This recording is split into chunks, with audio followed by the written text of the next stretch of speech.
The galaxy was silent, cold, and uncaring. Among the drifting debris of shattered colonies, a small convoy of alien refugees moved slowly through the void. Their ships were old and damaged, their engines flickering like dying candles. They had once belonged to the Irani Confederation, a peaceful people who believed in trade and knowledge. But the Galactic Empire had come for them, not for conquest but for punishment. They had refused to surrender a single planet that the Empire demanded, and for that, the Empire erased them from the stars now. A few thousand survivors floated between systems, hungry, terrified, and unseen. Every transmission they sent was ignored, every plea unanswered. The Trade Coalition pretended they never heard it. The Vexar Dominion called them contaminated. Even the so-called Galactic Council muted their distress beacon. No one wanted to risk angering the Empire. For months their signal echoed into the darkness. Static desperation and hope blended into one broken cry. Please, anyone. We have children aboard. We are dying. No one replied, until one day, deep in a forgotten sector near the Sol frontier, a human listening post caught the signal. It was weak, faint, almost lost among the noise of space.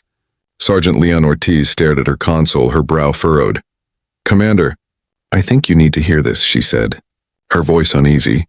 Commander Elias Ward walked over, coffee mug in hand, expecting another false alarm. But when he heard the words, trembling, "Alien desperate," his expression hardened. "Patch it through," he ordered.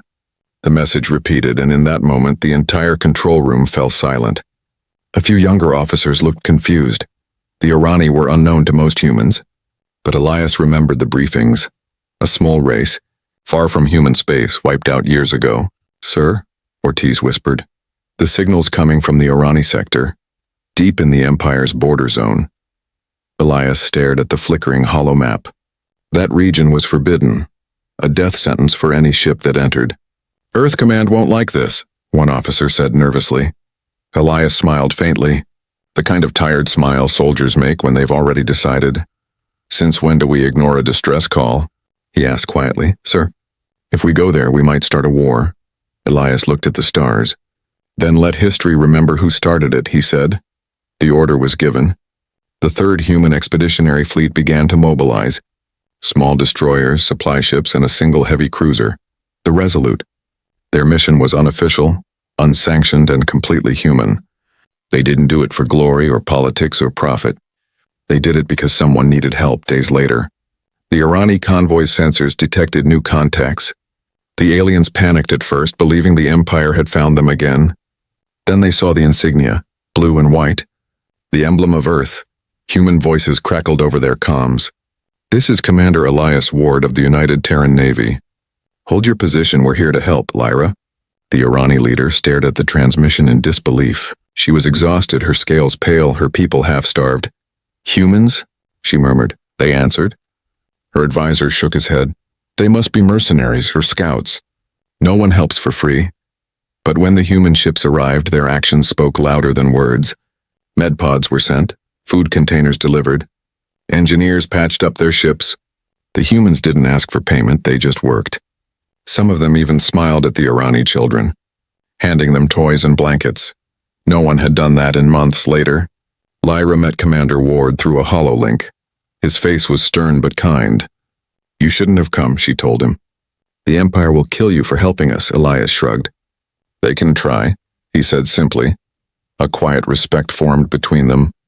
Lyra couldn't understand these humans, and they were reckless, emotional, illogical. Yet they had done what no other species dared, they had answered.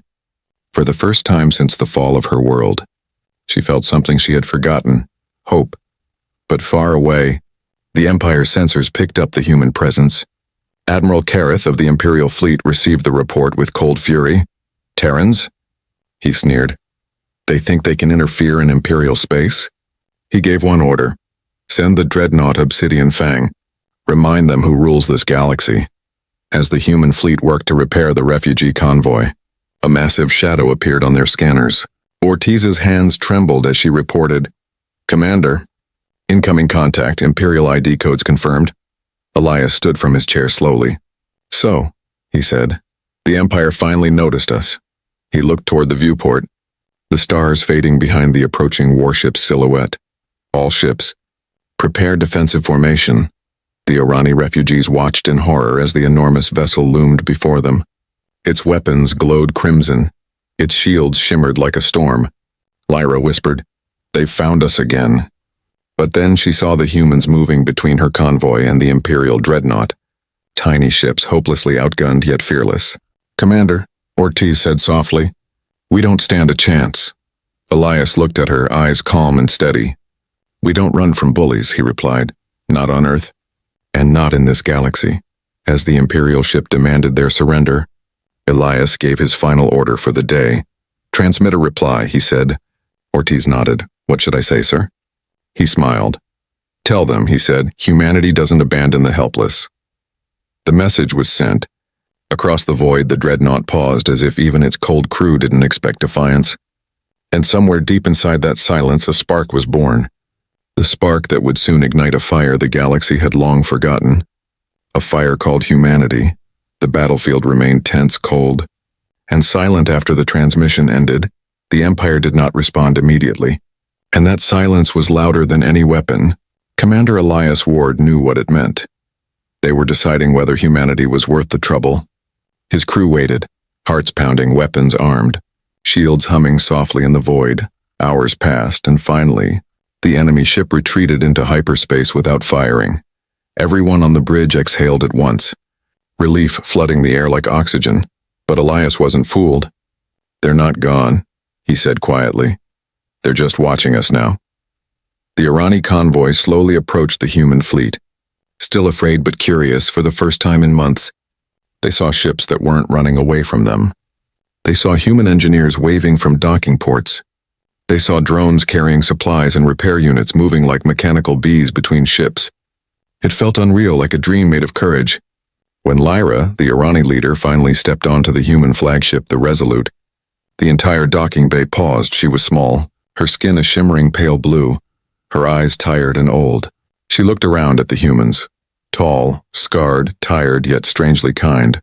Her voice trembled as she spoke. "You came. Why?" Elias walked forward, helmet under his arm, his uniform still stained with grease and battle marks. "Because someone had to," he replied simply. Lyra blinked, as if she didn't understand the simplicity of that reason. "No payment? No alliance? No gain?" Elias smiled faintly. "Sometimes helping is enough." The Irani delegation didn't know how to react. In the galaxy, they knew. Help always came with chains. Empires demanded loyalty. Councils demanded tribute. Mercenaries demanded blood, but these humans, they just helped. When the Irani engineers saw human technicians fixing their life support systems without asking for anything, they whispered in disbelief. "When was the last time anyone helped us like this?" One replied softly, "Never, that night." Aboard the Resolute, Elias stood at the observation deck, looking at the refugee fleet drifting nearby. Ortiz joined him, holding a datapad full of reports. "Half their reactors are beyond repair," she said. "Their food supply won't last a month," Elias sighed. "We'll share what we can. Send a call to Luna Base for relief ships." Ortiz hesitated. "Command won't like it, sir." He nodded. "Then they can court-martial me later." Lyra appeared behind them, her translator device glowing softly. "You risk much for us," she said. "Why?" Elias didn't look away from the stars. "Because we remember what it's like to be ignored," he said. "When Earth was dying in its wars, no one came for us either." Lyra was silent for a long time, her throat tightening. In that moment, she realized these humans were something different, not conquerors, not saviors, but survivors who understood pain. "Then perhaps," she said softly, "we were meant to meet." The next morning, a storm of static filled the communication arrays. Ortiz frowned. Multiple pings from deep space and encrypted Imperial codes. Elias straightened. "They're broadcasting?" The message came through, cold and sharp. "This is Admiral Kareth of the Imperial Fleet," the voice thundered. "You are in violation of Imperial border law. Withdraw immediately or be annihilated." Lyra's eyes widened. "They've found us." Elias turned to his officers. "Send a reply," he said calmly. Ortiz looked uncertain. "Sir, what do I say?" Elias smiled. "Tell them we don't run." The human fleet formed up again, a small shield wall around the refugee convoy. The Irani watched in awe as human ships positioned themselves like knights defending a wounded caravan. Their hulls glowed under the distant light of a dying sun. Every crewman knew they stood no real chance if the Empire truly attacked. But still, not one ship broke formation. Lyra's young aide asked her, "Why do they risk everything for us?" She whispered, "Because they are human." And in that word, human, she found new meaning. The Imperial dreadnought appeared again, this time with 2 escorts. It stopped just outside weapon range. Elias stood at the viewport, eyes locked on the enormous shadow. He knew what was coming next. Intimidation, warnings, ultimatums, but before the Empire could speak, Elias transmitted a single sentence. "This is Commander Ward of the United Terran Navy. We will not leave the helpless behind." The message echoed through open channels. Across the galaxy, countless listeners, traders, mercenaries, miners caught fragments of it, and for the first time the name humanity began to spread beyond the Sol frontier. Some mocked it, others admired it, but none ignored it. The Empire withdrew once more. But this time it wasn't hesitation. It was calculation. Admiral Kareth's face appeared on the Irani main display, his voice dripping with contempt. "So be it, Terran. If you wish to share their fate, you will." Then the transmission ended. Lyra turned to Elias, trembling. "They will come with an army next time." Elias nodded, calm as always. "Then we'll be ready." As the Irani fleet followed the humans into safe orbit, a quiet sense of unity began to grow. Alien and human crews worked side by side, repairing engines, tending to the sick. The children of 2 worlds played together in the corridors, their laughter echoing like a song of hope through metal halls. And while the galaxy looked away in fear, one small alliance of the Forsaken began to rise, a spark of defiance glowing brighter in the dark. Because when the galaxy turned its back, humanity turned toward the light, and the universe was about to remember what compassion could do. The silence of space didn't last for long. Everyone aboard the Resolute knew it. The Empire's retreat wasn't defeat, it was preparation. Commander Elias Ward stood in the command deck, eyes fixed on the holographic map glowing before him. Dozens of Imperial signatures were appearing at the edge of the Irani system. The real storm was coming. Ortiz spoke softly. "Sir, we're detecting multiple warp trails, cruisers, carriers, even a dreadnought-class flagship." Elias nodded, his expression unreadable. He turned to the communications officer. "Send a message to all ships. Battle readiness condition 2. The order rippled through the fleet. Engines roared to life, defense turrets rotated, and soldiers strapped into their stations. Humanity was ready to face the impossible, on board the Irani command ship. Lyra watched the human fleet move with military precision. She'd seen armies before, she'd seen conquerors, pirates, and mercenaries who only fought when victory was guaranteed. But the humans, they prepared even when defeat seemed certain. She couldn't decide if they were brave or insane. Perhaps they were both. "Commander Ward," she said through the hololink. "You do not have to die for us." Elias glanced at her, the flickering blue projection reflecting off his tired eyes. "We're not dying for you," he said. "We're living for what's right." Lyra didn't respond, but her eyes shimmered with something unfamiliar. Faith. The Imperial fleet arrived in full force, their ships forming a wall of black metal and crimson light. They dwarfed the humans, their hulls marked with the golden sigil of the Empire, the Eye of Dominion. A broadcast cut through every frequency. "This is Admiral Kareth of the Imperial Fleet," the voice thundered like a god across the stars. "Terran vessels, you have trespassed in Imperial jurisdiction and aided enemies of the Crown. You have one chance. Withdraw immediately or be destroyed." Every officer on the Resolute turned to Elias. Waiting for his command, he didn't flinch. Didn't even blink, he simply said, "Open channel." When his image appeared on the Imperial flagship's display, he spoke in calm, steady words. "This is Commander Elias Ward of the United Terran Navy. The Irani are refugees, not enemies. Humanity does not bow to tyranny." Kareth laughed, his voice dripping with arrogance. "Do you even understand who you speak to, Terran? The Empire spans 1,000 worlds. You are nothing, a single system. An insect pretending to be a lion." Elias smiled faintly. "Then maybe it's time the lion learned how to bite." For a moment, there was silence, then the Imperial fleet opened fire. The stars lit up with death. Beams of red energy tore through the void, slamming into human shields. The smaller Terran ships darted aside, returning fire with railguns and missile volleys. The The sound of kinetic slugs colliding with Imperial armor echoed through the metal bones of the Resolute. Elias stood firm, shouting orders through the chaos. Focus fire on their lead cruiser. Protect the refugee convoy at all costs. The Irani ships, unarmed and terrified, huddled behind the human formation. Their crew watched in disbelief as humanity fought the impossible. One human destroyer, Vigilant Dawn, was struck by a plasma lance, splitting it in two. Still, its wrecked hull drifted between the enemy and the refugees, shielding them until the very end.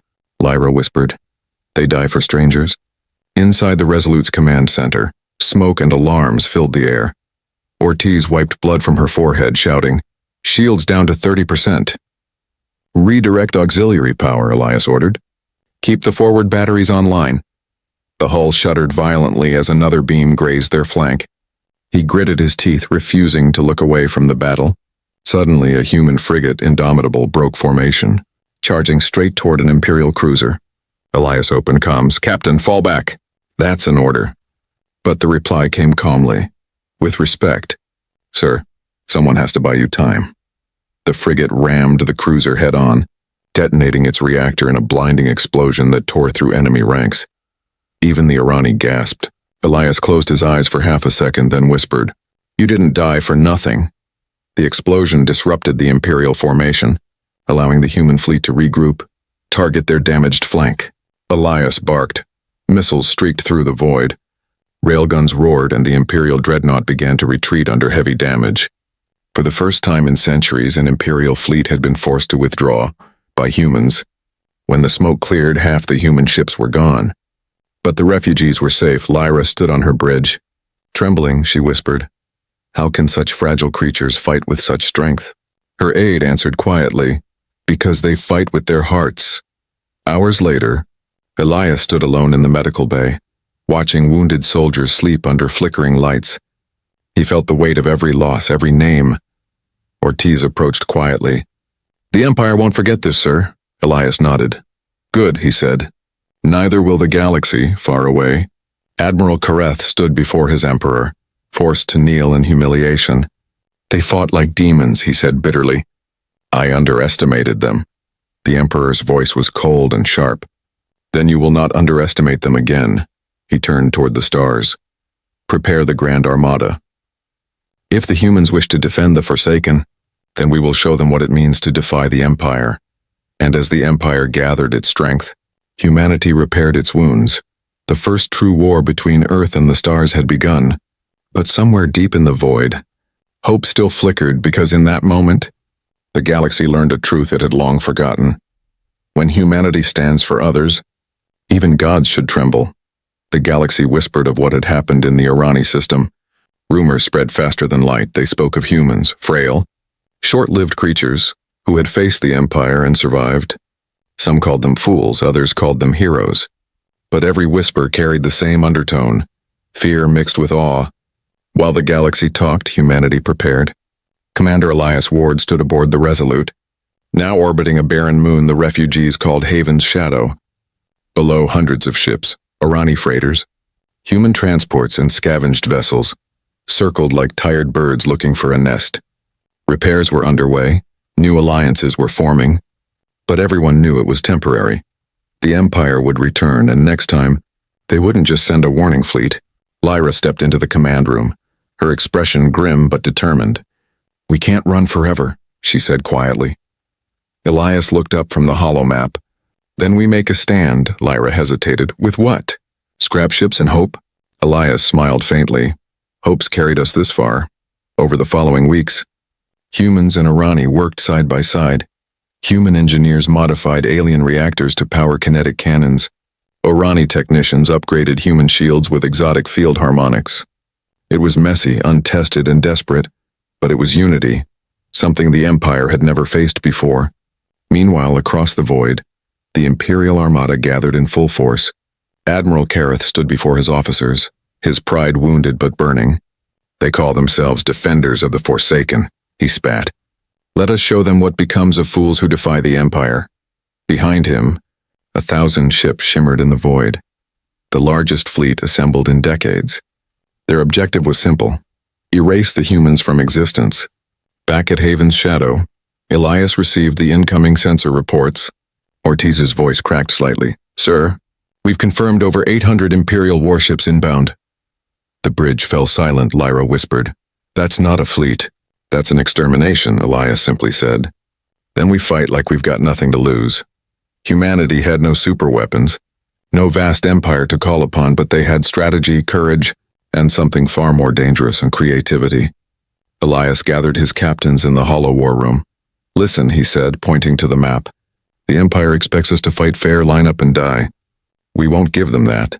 He outlined a plan that made even the seasoned officers stare in disbelief. They would lure the Imperial fleet into the gas giant's magnetic storms, the same storms that had torn ships apart for centuries. Inside that chaos, sensors would fail. Communications would die and blind fighting would begin. And blind fighting was where humans thrived. When the Empire arrived, the sky of Haven's shadow turned red. Energy beams lanced through space. Ripping through asteroids, human ships scattered, moving in broken formations like schools of fish evading predators. Kareth smirked aboard his flagship. Run all you like, Terrans. There is nowhere left to hide. But then the human fleet vanished into the gas giant's storm. Static and interference flooded Imperial sensors. Sir, we've lost visual contact. An officer shouted, reacquire them. Kareth roared. Too late. The trap had been sprung. Inside the storm, lightning danced like angry gods. Human ships darted between electrical vortices, using the energy fields to mask their movements. Railguns fired invisible tungsten rounds, slicing through Imperial hulls like paper. Explosions lit the clouds in blue and white flashes. Every Imperial formation that entered the storm was ambushed from impossible angles. Where are they firing from? Cried an Imperial commander. From everywhere, so in nowhere. Elias's voice echoed through the fleet. Keep moving.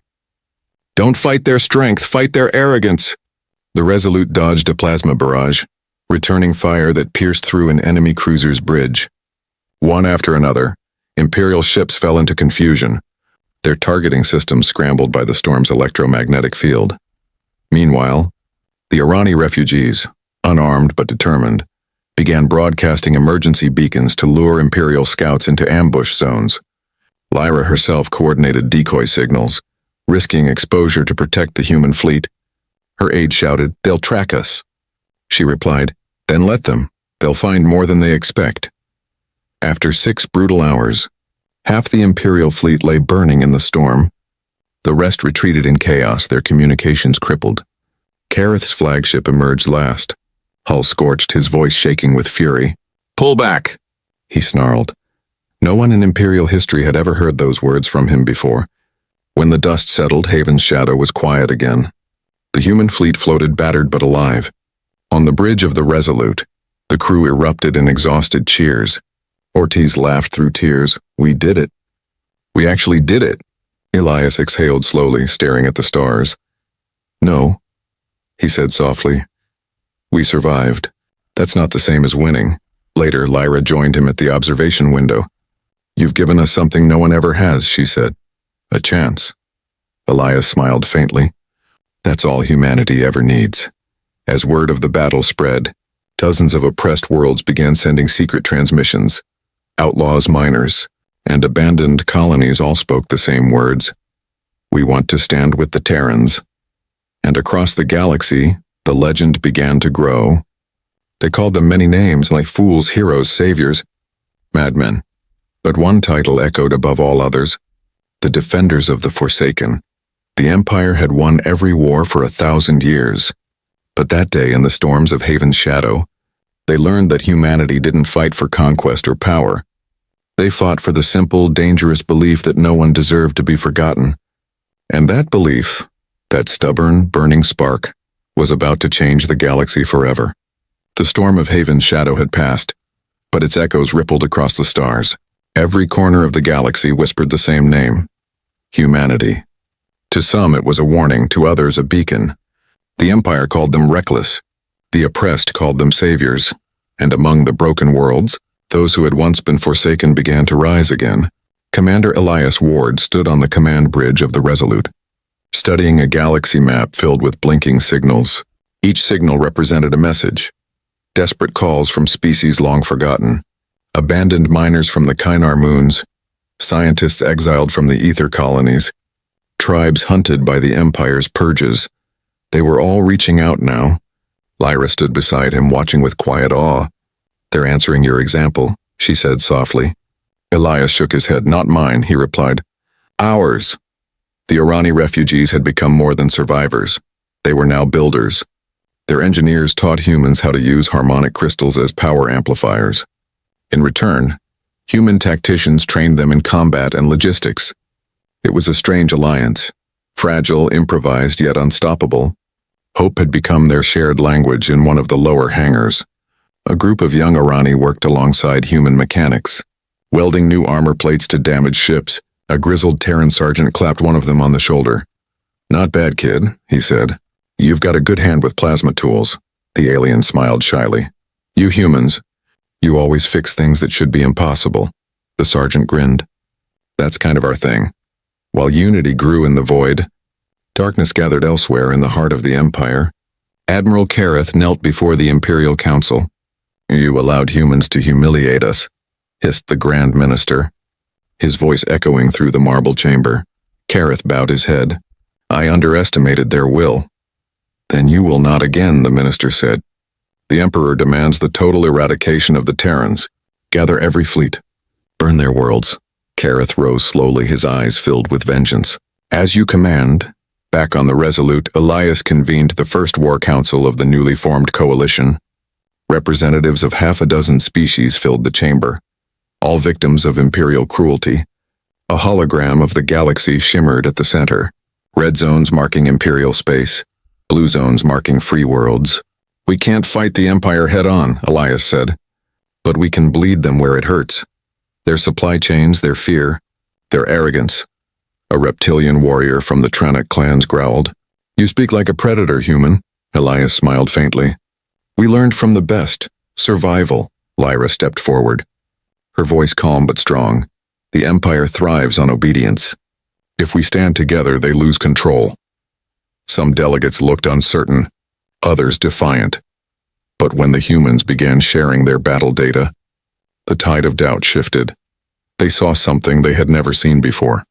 Courage that defied reason. And so the Coalition of the Forsaken was born. A name that once meant shame now became a banner of pride. Across the stars, small uprisings began. Miners sabotaged Imperial outposts. Smugglers carried supplies to the human fleets. Orphaned colonies raised the Terran flag. The Empire called it rebellion. The galaxy called it hope. Weeks later, Lyra stood with Elias on the observation deck, watching the stars shimmer like endless possibilities. "You know this won't last forever," she said quietly. Elias nodded. "No war does." She looked at him, eyes full of both fear and admiration. "Then why keep fighting?" He answered without hesitation.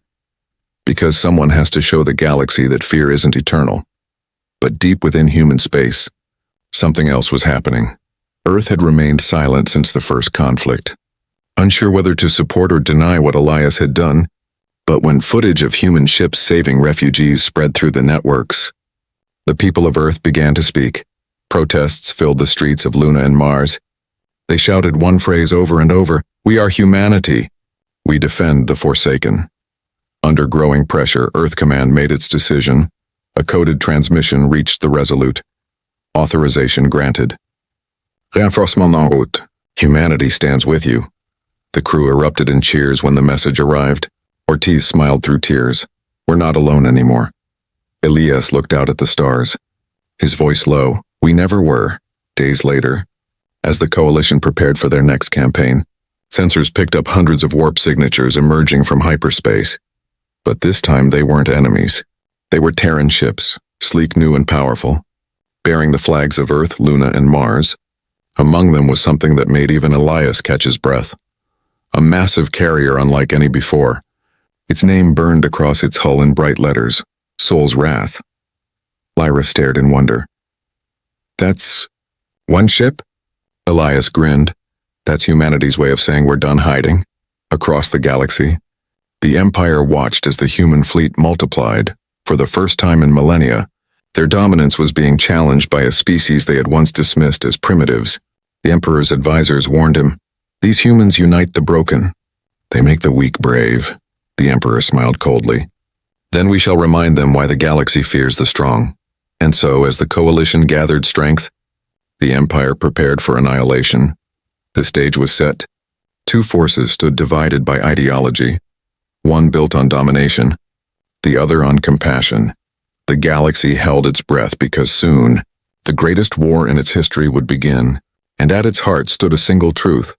When the galaxy turned its back, humanity turned to fight. The void trembled with the roar of engines across the stars. Humanity and their newfound allies gathered like a rising storm. The coalition of the Forsaken had grown beyond anyone's expectations. A fleet born of broken worlds, outlaws, refugees, and dreamers. And at its heart stood humanity, the spark that refused to die. Commander Elias Ward stood aboard the Resolute, now docked beneath the colossal shadow of Sol's wrath. The supercarrier was unlike anything the galaxy had seen.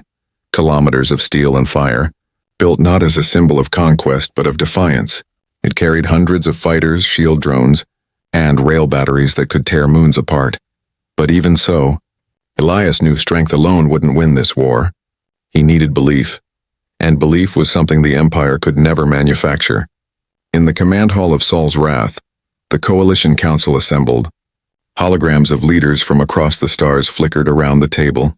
Humans, Orani, Tranok warriors, ether scholars, and others once enslaved or forgotten.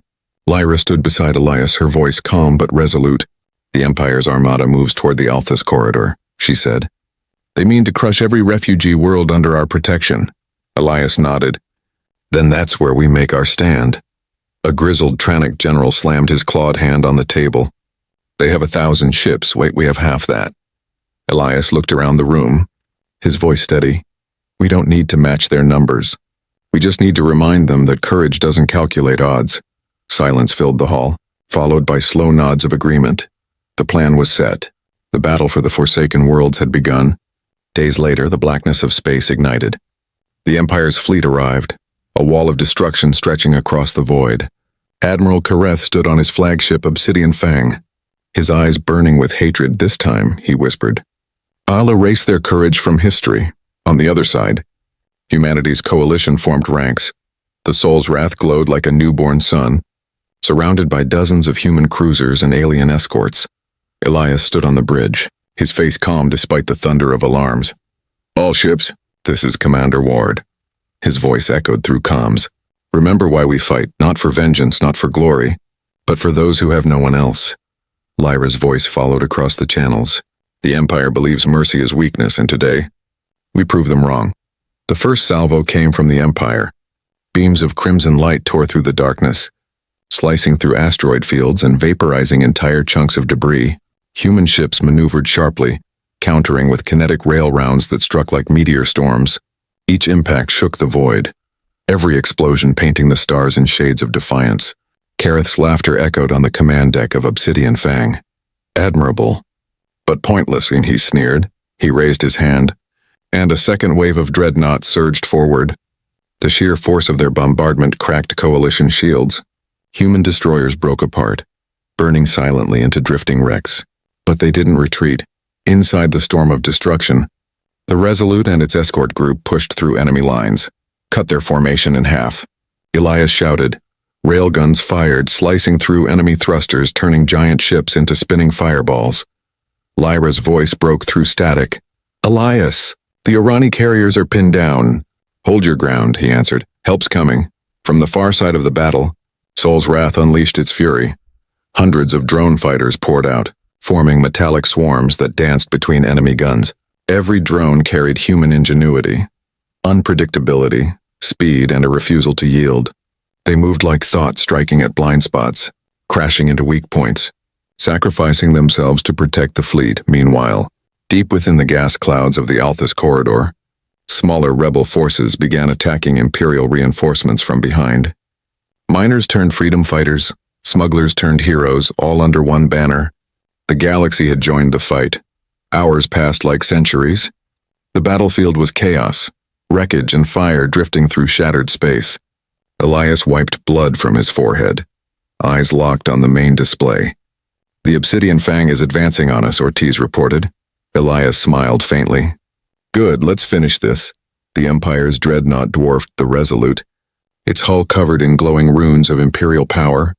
Kareth appeared on the screen, his voice dripping with contempt. "Do you still believe your pathetic defiance matters, human?" Elias looked straight at him. "I don't believe," he said, "I know." With that, the Resolute fired its last kinetic lance directly into the dreadnought's reactor vent. The beam tore through armor, detonating the ship's power core in a blinding explosion that shook the heavens.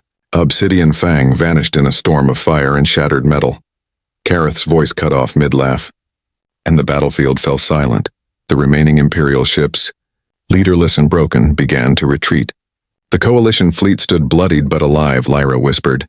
"It's over." Elias shook his head slowly. "No," he said. "It's just begun." When the smoke cleared, the Coalition fleet regrouped around the refugee worlds. For the first time in living memory, the Empire had been defeated, not by a great power, but by unity. Across the galaxy, the oppressed celebrated. Statues of old tyrants were torn down. Children painted Terran flags on the walls of burned cities. The legend spread, the humans who defied the Empire. But deep in the Imperial core, the Emperor watched the footage in silence. He turned to his advisors, eyes like burning suns. "Let them celebrate," he said coldly. "It will make their despair sweeter when I end it." And somewhere among the stars, as the Coalition rebuilt their fleet, Elias looked at the wreckage of the Resolute and whispered to himself, "They called us reckless, they called us weak. But now they'll remember us." He gazed out at the endless night. The Forsaken are no longer alone. The galaxy had changed forever. The Empire had bled and humanity had become something new. Not conquerors, not rulers, but the protectors of the forgotten. The defenders of the Forsaken. The stars were quiet again, but it was not the silence of fear. It was the calm that follows a storm. The Great War was over, and the once mighty Empire now drifted in fragments. Its fleets scattered, its pride shattered across the galaxy. Broken worlds began to heal. The name humanity had become more than a word. It had become a promise. Commander Elias Ward stood upon the hull of Sol's Wrath, watching the sunrise over a liberated world beneath him.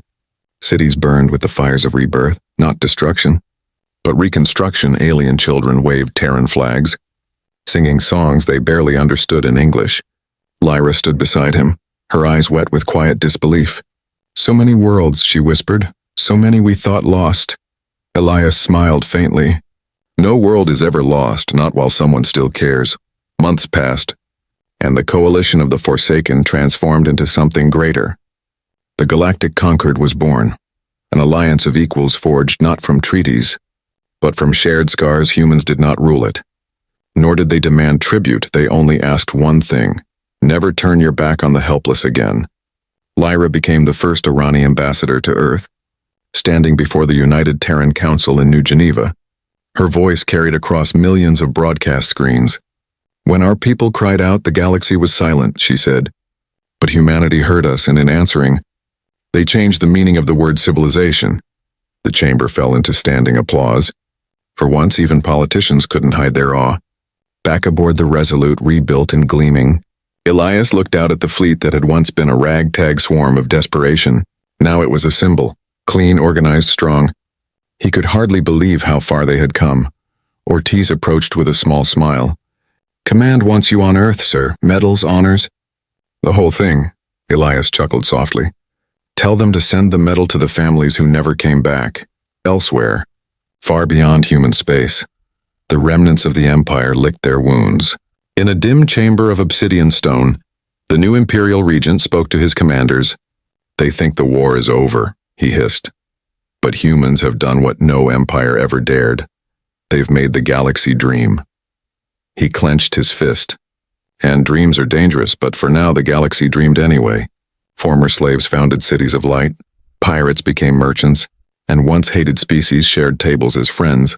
Everywhere the Coalition banner flew, it bore a new emblem, 2 open hands around a rising star.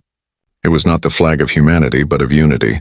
Underneath it were engraved 4 simple words: "We stand together always, one night." Elias and Lyra walked through the reconstruction site on Haven's Shadow, the planet that had once been their last refuge. Now it thrived. Gardens of alien flora grew beside human settlements. Children of both species played together. Laughing under twin moons, Lyra looked around with wonder. "I never thought I'd see this," she said. Elias nodded. "Neither did I." They stopped before a memorial carved from the wreckage of old warships. Upon it were names: Human, Orani, Tranok, and hundreds of others. Each name was etched in the languages of their worlds. Lyra traced her fingers over the surface. "So much sacrifice," she whispered. Elias replied softly. "Freedom always costs something." From the distance, the sound of engines filled the sky. Not the hum of warships, but the song of explorers. The coalition starliners were departing. Vessels built not for battle, but for discovery. They carried humans and aliens alike into uncharted sectors. Not to conquer, but to connect. It was the start of a new era. Before leaving, Lyra turned to Elias one last time. "The galaxy once turned its back," she said, "but now it kneels. Not in fear, but in gratitude." Elias smiled, eyes reflecting the twin suns rising beyond the horizon. "Let's hope it remembers why." He stepped onto the command deck of the Resolute for the final time. As the engines roared to life, his voice echoed through the fleet-wide channel. "This is Commander Ward signing off. Humanity has done its part. Now it's your turn, all of you. Protect the light we've built together. Don't let it fade." The ship rose into orbit, trailing a wake of golden thrusters that shimmered like dawn across the void. Lyra watched from the surface as the human fleet ascended into the stars once more. Not as warriors, but as guardians. And somewhere, in the heart of the galaxy, a new legend began to form. It would be told by children who never knew war. About the day when the galaxy turned its back, and humanity turned toward hope. The story would end the same way it began, with a voice calling into the darkness. But this time the darkness would answer, not with silence, but with the light of 1,000 worlds united, a light humanity had helped ignite forever.